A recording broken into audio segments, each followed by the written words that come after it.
now, darling. It's the internet. Give it a second. You reset it for the link in here and brought it in.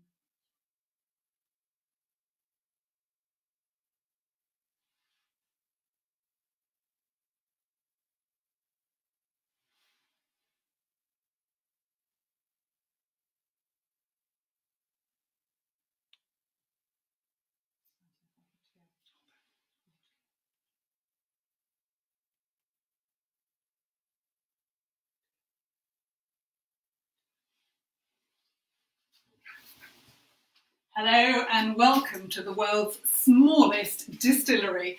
I'm Rachel Hicks. I'm one of the owners and co-founders of SkywaveGin.com. And I'm Andy Parsons, the master distiller and the other co-founder of Skywave Gin. Thank you so much for joining us tonight for the virtual Gin Festival. We're joined by 3 other fantastic distilleries and we are so happy to be hosting you this evening. We've got loads of fun for the next half an hour and I know you want to drink your gin, but if you could just hold off for one moment, we're going to tell you what we're doing and then we're going to launch into the gin drinking. So this evening, we're going to do a virtual tasting with our lovely gin, which you've got there at home. By the way, you're all looking very dressed up. You look very fine. After that, we're going to talk a little bit about Skywave and how we came into being. Are you checking? They're looking fine. And then we've got a quiz for you. So that's why we wanted your paper and pen that we mentioned on Facebook. We're going to take you out into the Oxfordshire sunshine and mix a cocktail up for you before giving you the quiz answers and sending you on your way to the next distillery. So without further ado, I'd like to pass you over now to Andy, who's going to do the virtual gin tasting with you. So this is what you've all been waiting for, and we're sorry we kept you waiting for a few extra moments, but thank you, those of you that saw our post earlier on, for not drinking the gin early, because we want to take you through a little bit about it and tell you a little bit about our gin. So this is, and you have a slightly different bottle, but the same label, Skywave London Dry Gin, which we're really proud to announce it was voted only last month the world's best contemporary London Dry Gin. We're so excited about that. We've only been going for 18 months. Anyway, on to the tasting. Enough talking. First thing I'd like you to do is open the bottle. So unscrew the top, pull the cork out, whatever form you've got, and just nose it. Just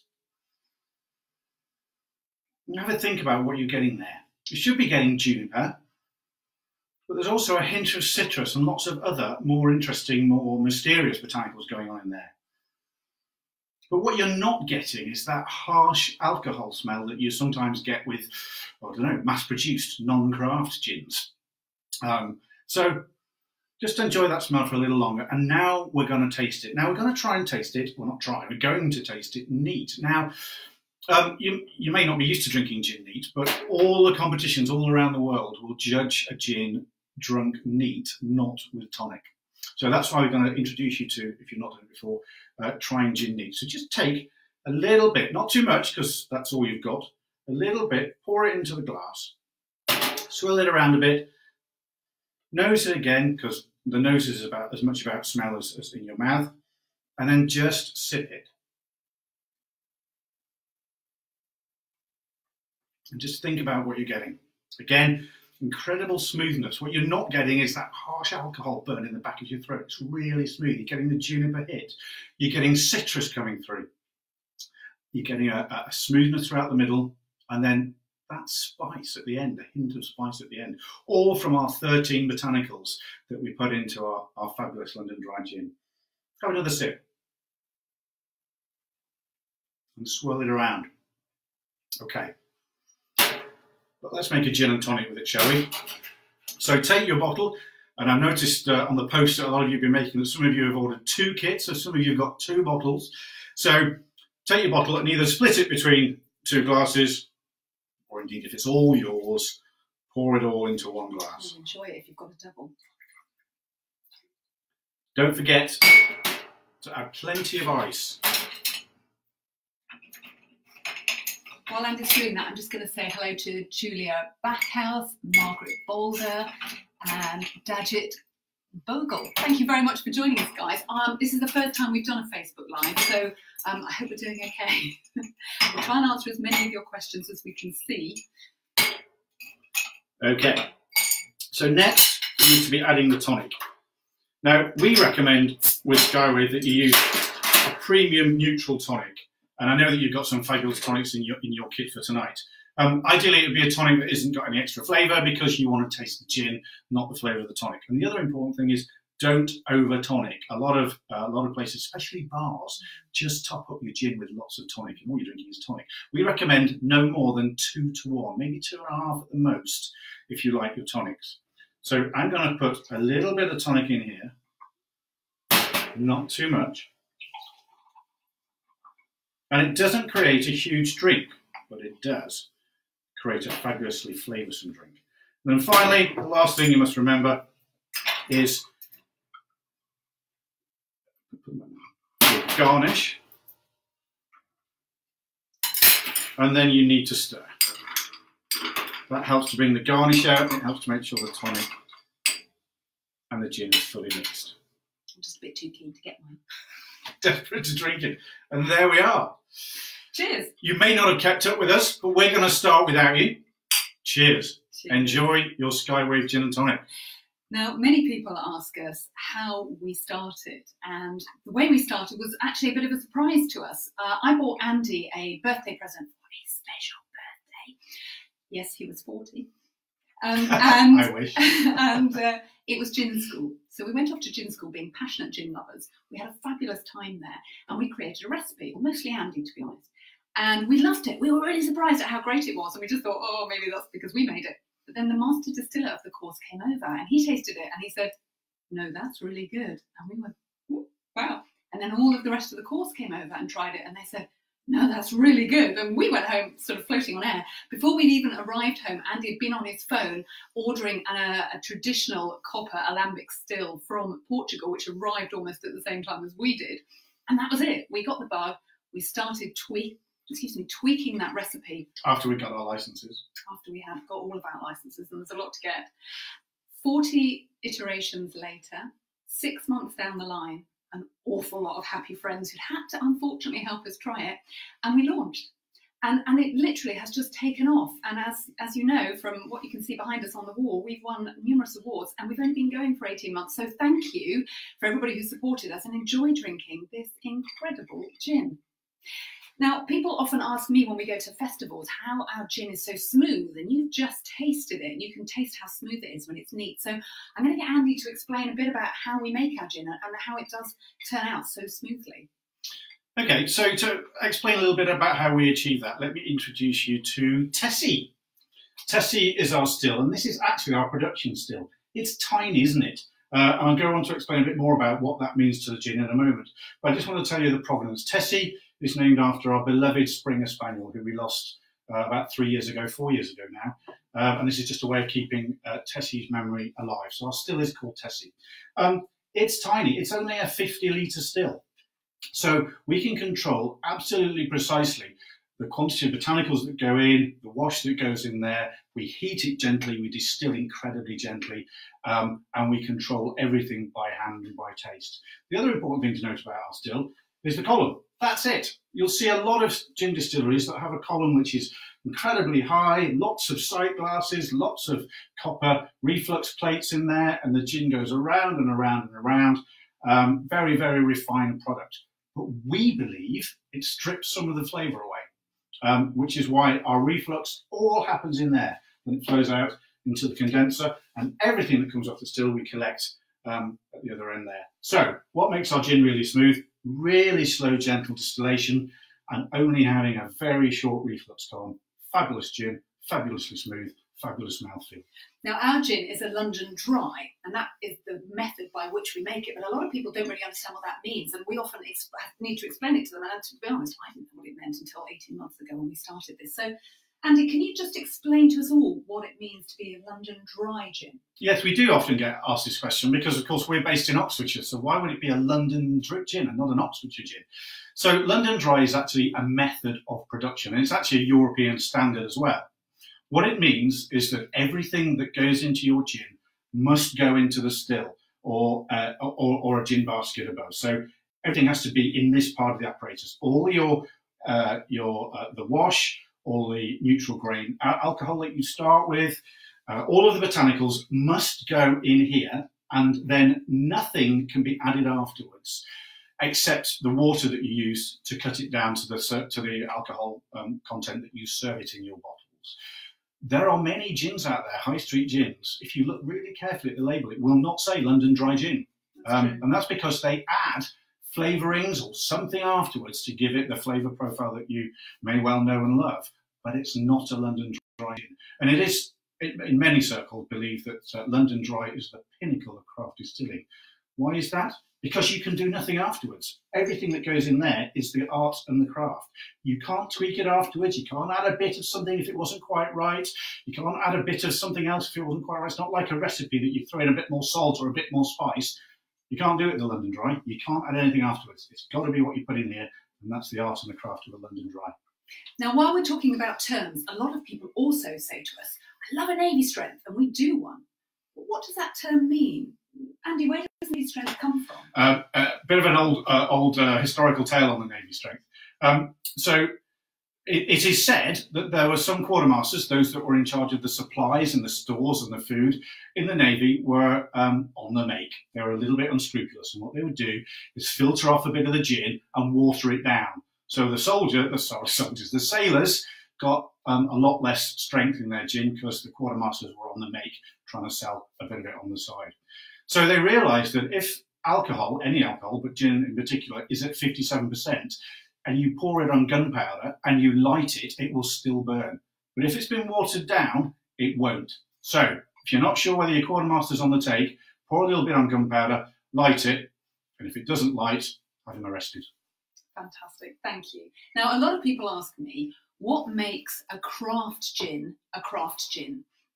And there are many reasons, but I'll try and give you a few little insights into it. One of them is that we are a craft gin, and it comes down to the fact that we make it. It's made by hand by us. So you've now met Andy and me, so you know that as the distillers, we have made every drop that has come out of here, and every drop you are drinking, we've made by hand ourselves. We haven't contracted it out to somebody else to make and just sent them the recipe. We haven't put it through a factory. We've made it by hand with love. We make it in small batches, 120 bottles at a time. So every batch is very, very, very, very, very, very slightly different, which again is all part of the authenticity of a craft gin. We don't use mechanisms. We don't use any kind of factory equipment. We cut the tails and the heads by hand and by taste.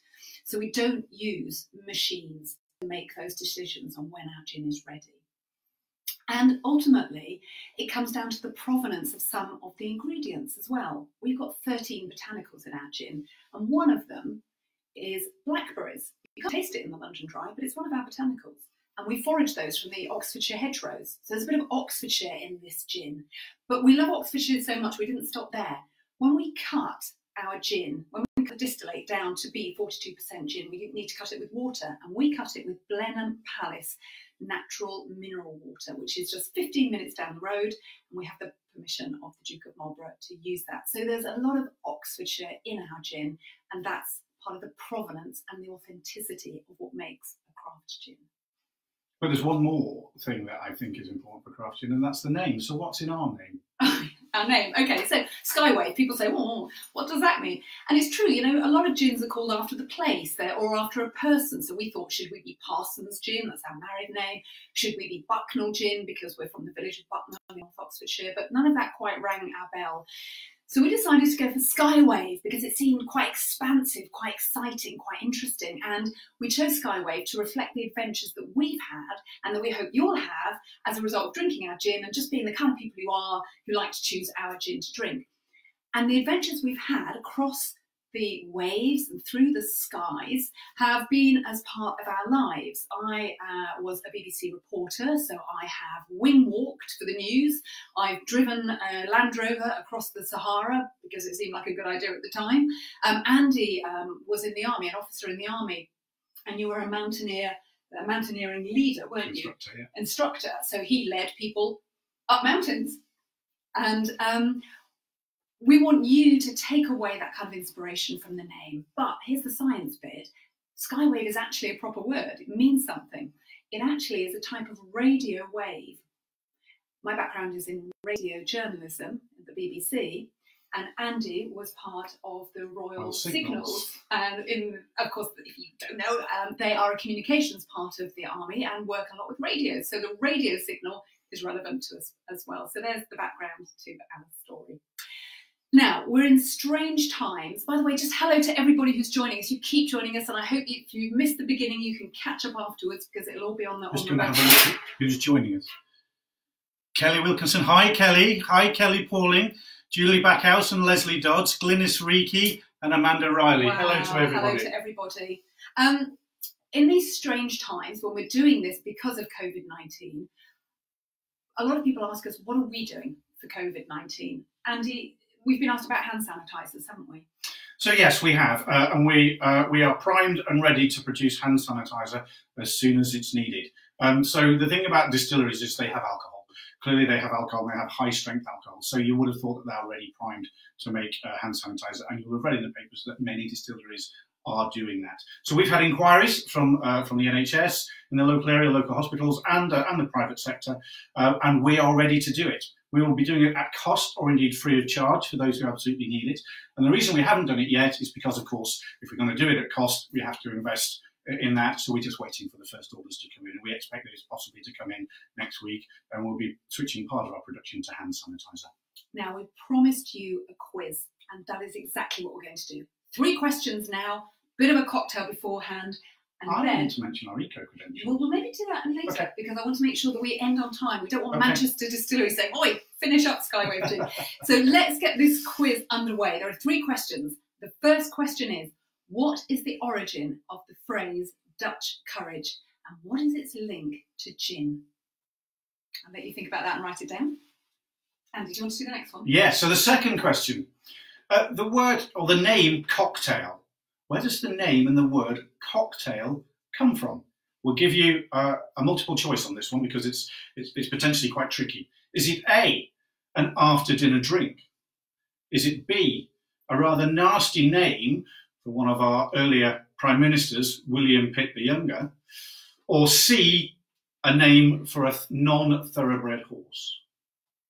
Okay, and the third question is, why were cocktails invented? And again, a multiple choice.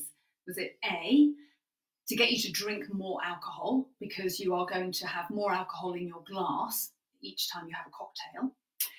Was it to hide the taste of poor alcohol? Or was it indeed to get more variety in the pubs and get more people into public houses drinking alcohol in the first place? We're going to leave you with that. And we're going to head out into the Oxfordshire sunshine. I'm going to take this with me, show you our stock room as we head out into the sunshine. Here we go, past the awards. So this is the less glamorous side of any kind of gin production.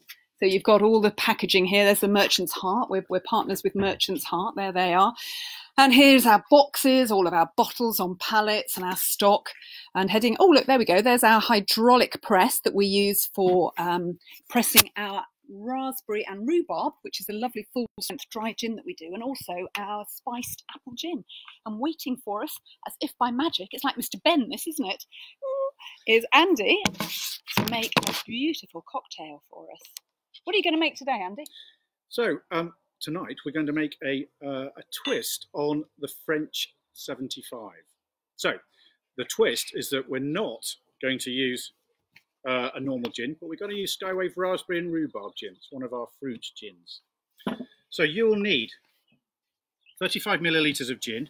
Any gin will do. It's a fabulous cocktail with any gin. 20 millilitres of lemon juice. And I pressed a lemon earlier on. It's in here. Did it mind? It didn't. It squeaked a bit, but it didn't really mind. And 10 millilitres of sugar syrup. And this is a commercial sugar syrup. So here's what you need to do. Put plenty of ice in a cocktail shaker.